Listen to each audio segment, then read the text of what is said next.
Hai semuanya, kenalin aku Muril, founder dari Zero Waste Indonesia. Di video dari Zero Waste Indonesia yang pertama kali ini, aku akan menjelaskan sedikit mengenai apa itu Zero Waste gitu. Kalau arti harfiahnya Zero Waste memang nol sampah, tapi kan itu bisa sangat mengintimidasi karena siapa sih manusia yang nggak membuat sampah gitu? Kayaknya nggak mungkin.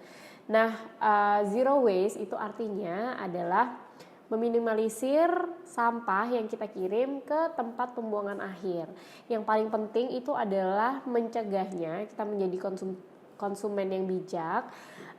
Dan kemudian kalau misalnya kita sudah kritis dalam mengkonsumsi, kita sudah jadi konsumen yang bijak tapi ternyata nggak bisa dicegah dan harus tetap dibeli, gimana cara kita memilah dan mengolahnya, itu yang paling penting. Kalau ditanya manfaatnya apa, manfaatnya itu banyak banget. Tentunya baik untuk lingkungan. Selain baik untuk lingkungan, itu juga baik untuk diri sendiri, baik untuk mental kita, karena kita jadi fokus ke hal-hal yang esensial aja, hal yang penting. Dan buat aku sendiri, ini berhasil untuk menyederhanakan cara berpikirku dan cara hidupku. Selain itu, baik juga untuk kantong kita, karena dengan kita menyederhanakan hidup melalui gaya hidup minim sampah, tentunya secara nggak langsung jadi lebih hemat dalam mengeluarkan uang kita dan lebih kritis dalam membandingkan apa itu kebutuhan dan apa itu keinginan. Selain itu, aku juga merasa dengan hidup minim sampah, dengan hidup lebih sadar terhadap konsumsi yang kita buat, aku juga merasa lebih bersinergi dengan alam dan bersinergi dengan lingkungan. Ada 6 R pilar yang bisa kita gunakan untuk membantu kita mengaplikasikan gaya hidup minim sampah. 6 R itu adalah yang pertama, rethink. Rethink itu tentunya pikir kembali, berpikir ulang. Intinya sebetulnya adalah pencegahan, gimana kita bertanya ke diri sendiri dan menjadi konsumen yang lebih bijak. Yang kedua adalah refuse atau menolak.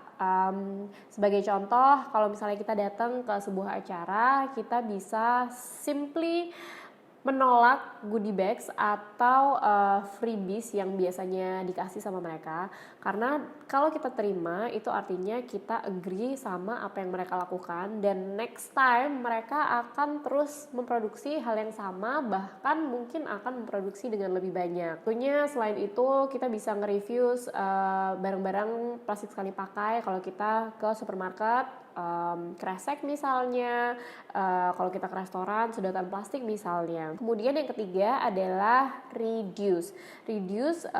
Kita bisa declutter terlebih dahulu, mengurangi apa yang ada di rumah kita yang kita tidak gunakan, yang buat kita tuh sebenarnya nggak membawa nilai dan nggak membawa kebahagiaan. Dari situ kita bisa tahu sebetulnya yang namanya kebutuhan kita tuh apa, untuk selanjutnya menjadi konsumen yang lebih bijak. Terus kalau misalnya kita perlu membeli sesuatu, kita bisa beli second hand. Selanjutnya adalah reuse. Reuse adalah menggunakan kembali apa yang kita punya di rumah.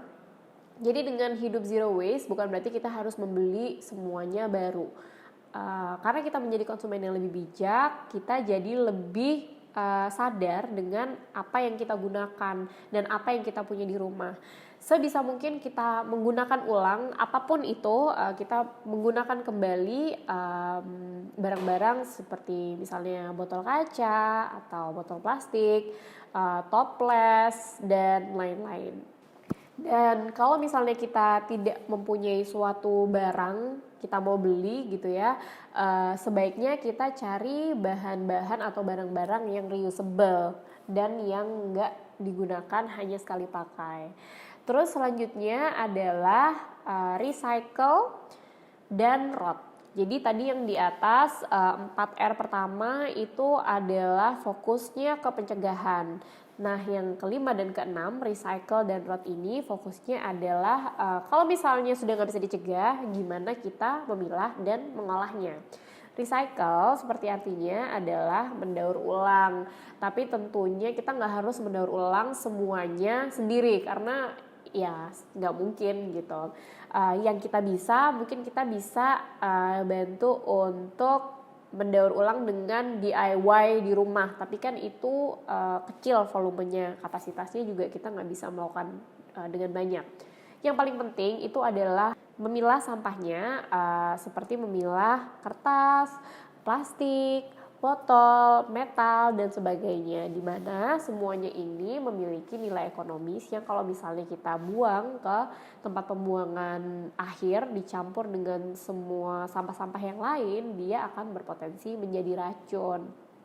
Kalau kita pilah dengan baik dan kita distribusikan ke tempat yang bisa mengolahnya seperti bank sampah, bahan-bahan itu bisa didaur ulang menjadi sesuatu yang baru.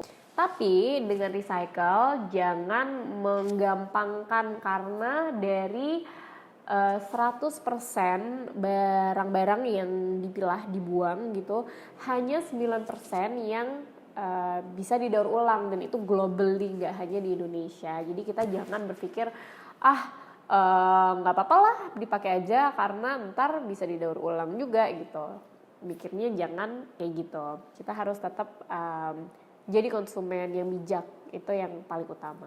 Kemudian selanjutnya adalah ROT. Nah, ROT ini berhubungan dengan mengompos sih sebetulnya, karena artinya kan pembusukan gitu.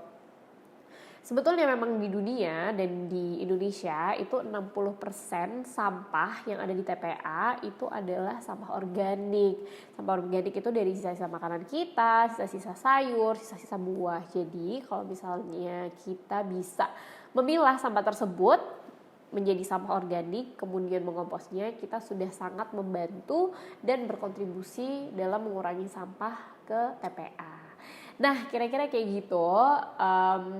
Mudah-mudahan gak pada bingung dan gak pada terintimidasi, justru malah memotivasi. Kita bisa menggunakan 6R kalau misalnya kita mau memulai, dan mulailah dari yang paling kecil. Sustainability starts with you. See you in the next video. Bye!